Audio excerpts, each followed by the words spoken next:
Season 1, Episode 11. The Anatomy of a Perfect Cap, Exploring Premium Fabrics and Designs. Let's begin for the first question. Breathability, how is key for comfort? How does poly twill with a mesh back improve airflow and variability for customers? Yeah, absolutely. That's a great question. The mesh back allows the user to be a little more comfortable, offer some breathability and some ventilation, while that poly twill front is structured, durable, keeps the same shape.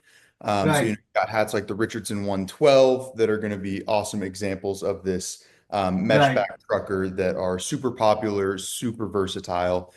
Just a really great all-around hat for kind of any different environment, market, industry, things like that. It really covers all the bases. That's how important role it plays. Mesh back. Mhm. Yeah. It's fast. Absolutely. It's easily sellable also. Yes, yes. Everybody's looking for them, especially that Richardson 112 that I mentioned. That's, the trucker hat of trucker hats. Wow. So let's move on to the second Yeah. question. What role does fabric choice play in the longevity and performance of a cap? Are certain materials better suited for specific environment or uses? Yeah, absolutely. So, when selecting the material that you want to use for a cap, you always got to think about what the usage is going to be, what the environment might be. If you're living in Arizona, working in Arizona, trying to sell hats, you're probably going to avoid selling wool or knits, in the middle of summer when you're over 100 degrees. You're going to look for something a little more lightweight, performance, that kind of moisture Yeah. material. So this is going to be the Imperial X210P. Tons of great performance stuff from Imperial as well. But then, on the flip side, if you are in a colder environment, you're a little further up north, you're definitely going to be wanting to look for some of those thicker, heavier weight caps like a knit or usage is really important too. If you're going to be looking to go out and play some golf, again, you're going to want something lightweight.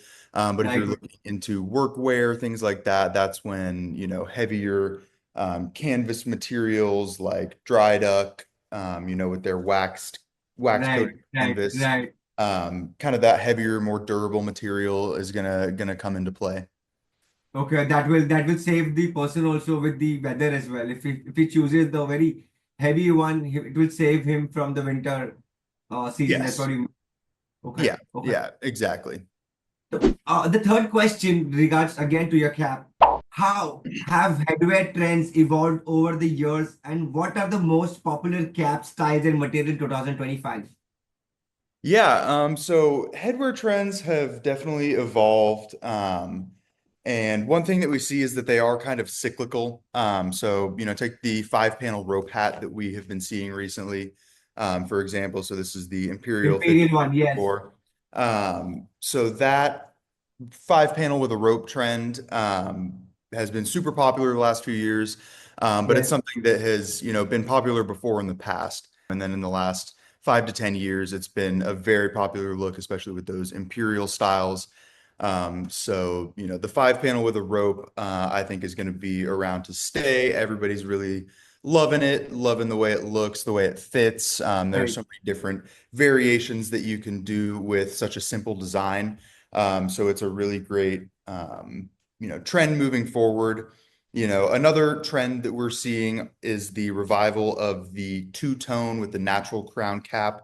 So this is actually a brand new style that we're adding. This is the HTA from Legacy. Wow. You see you got the nice natural crown, Yes. colored bill, Beautiful. colored button there, and then the contrasting eyelets. This is another one of those that was popular back in the day and has been making a comeback. So this is the value cap price point option, $88.69. You've got a nice natural, good fit on it. So really, really great options here. Those are two of the trends that we are seeing moving into 2025. Obviously some, perforated laser cut mesh, but I will, I think, touch on that a little bit later. Right. So moving on to the fourth question. Customization is a huge part. Yeah. of industry. How do fabric choices impact embroidery, screen printing, and other branding techniques? How do you overcome these objections? Yeah, yeah, absolutely. So fabric plays a key role. So does construction, when you're looking at what kind of decoration, the sizing, the um, material that you're going to use, things like that. So I would say, lighter weight performance material is definitely going to be better for um, rubber patches, kind of thinner embroidery. If you get too big, too heavy on the needlework Right, with some of these lighter weight caps, you could get some wrinkles, some things like that. Larger logos, patches, a 5 panel, a 7 panel, wow. something like this Richardson 169, where you've got a lot of room there on the front is going to be great for those larger patches. The bottom line is for the most part, kind of any decoration style can work on any material or construction of Yeah, hat. It just, some of them can be easier to work with than others. Those 5 panels, 7 panels, not having a seam down the front right, makes it right, really great for embroidery. Cotton kind of thicker hats, really great for embroidery because you're running less of a risk of getting that kind right, of bunched, right. wrinkles there on the front.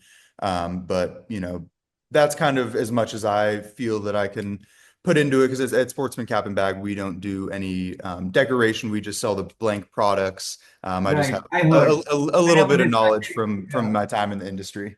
I was discussing with Annie and I realized that you guys are biggest supplier in terms of production of a normal cap.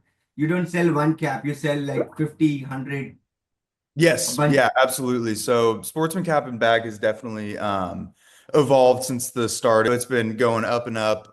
We now have 18 different headwear brands, one Wow. bag brand.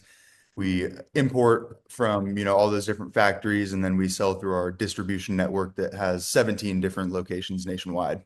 Wow. Wow. Biggie. The president has made a change. Then you Absolutely, absolutely. yeah. So let's move on to the fifth question.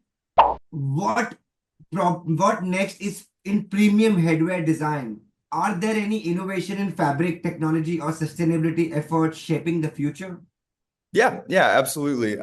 So as I was talking about earlier with the trends going into 2025, a lot of things in headwear are kind of cyclical. What's old is new, things kind of getting revived. But we definitely do still see a lot of really exciting innovation when it comes to materials and processes and things like that.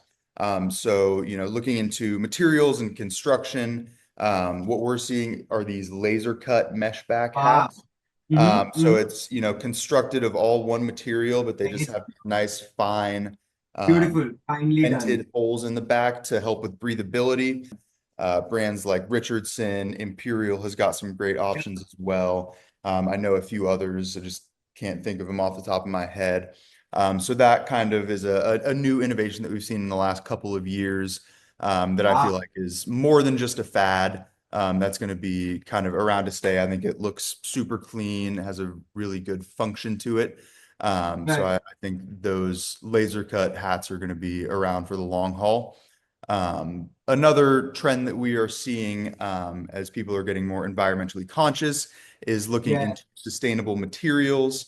I agree. So, different processes, things like that, that are going to be eco-friendly. We've got our brand Atlantis that is based out of Italy. Oh, Not all their products come from there, but they are 100% sustainable. So every product in their line wow. does come with a QR code on the inside, letting you know what materials went into the hat, where they came from. Kind of tells that sustainable story. So we really Wow. love them. Brands like Imperial, brands like Legacy, brands like Richardson. Kind of everybody is also dipping their toes into the sustainability. You Right. get Right. recycled visor board material from Legacy. Some of their styles are made from recycled materials. Imperial is really starting to implement some recycled materials into their headwear. Same with Richardson. So it's kind of something that we're seeing across the board. And people are really starting to catch on and it's definitely becoming a bigger trend. You guys are doing great stuff and doing something great innovation in as per the trend. Let me tell you this. I was behind the website checking Google, checking reviews. I got to know that you guys are one of the largest company doing producing caps, bringing from every part of the world and selling the best out of it. Keeping in mind sustainability, the longevity of the nature, I really respect. I mean the work you guys are doing. Keep the good job up, Sam. Thank you. Thank you. I appreciate that. Max, if I want to ask you one thing, how do people contact you? What is your email address if those listening this podcast want to connect to you? Yeah, absolutely. So anybody that wants to reach out, get in touch with us, can send an email to info@headwear.com, And or anybody you wants to can call? at 913-541-0901. Thank you, man. Thank you. You've been great. Thank you so much Absolutely. for giving us the time, giving us this moment, sharing your experience, sharing the different types of cap you handle. And your company is 100-year-old company, man. I mean, it's a legacy Yeah, that just about. We're getting there. yeah, exactly, man. I mean, it's a great pleasure to know you guys in depth. Thank you All so right. much, Really, man. really appreciate you having me on. Have a good You one. too. You too. Have a good one.